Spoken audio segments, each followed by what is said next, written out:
So we're in Italy now. We finished up Austria last week. We took a train from Austria to Venice. We rented a car. Now we've got 5 weeks to cover Italy. We can't get all the wine regions because there's just too many of them. Italy's been making wine for thousands of years. They have some of the most famous wine regions in the whole world. So I'm not gonna lie, it's a little bit intimidating. And what I usually do to find the little hidden gem wineries is I do a ton of research. I get a long list of wineries.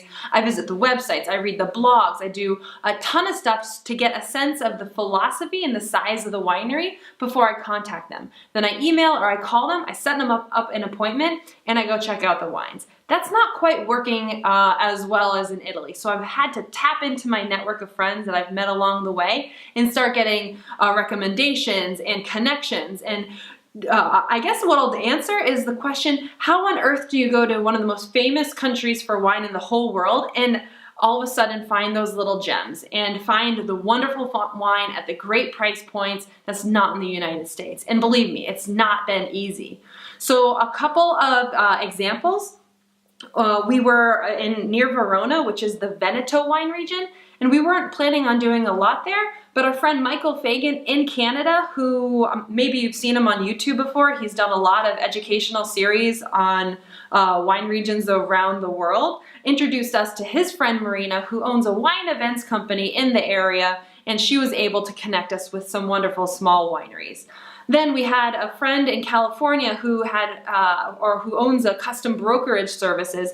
He had dinner at an incredible teeny little restaurant in Italy once. I emailed the owner of the restaurant, talked to him. Not only did he give me recommendations of wineries, but he actually set up a visit with an amazing small little producer I would have never found making just incredible, incredible wines.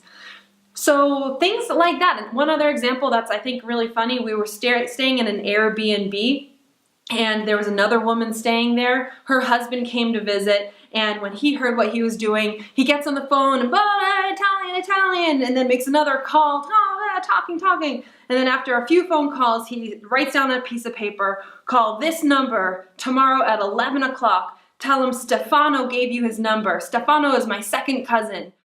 And then make an appointment and go visit him. And so things like that are happening, and we were able to visit them and try some fantastic wine in the Tuscany area, which is really hard to find these little places that aren't already famous and all over the world. So we're working hard, we are having a ton of fun, and we're really just looking for a couple gems to find from Italy to bring back and share with you guys.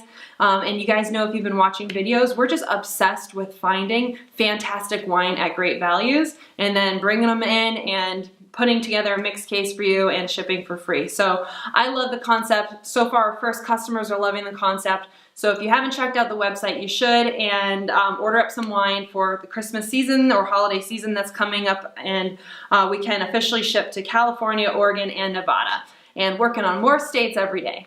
So stay tuned. See you soon.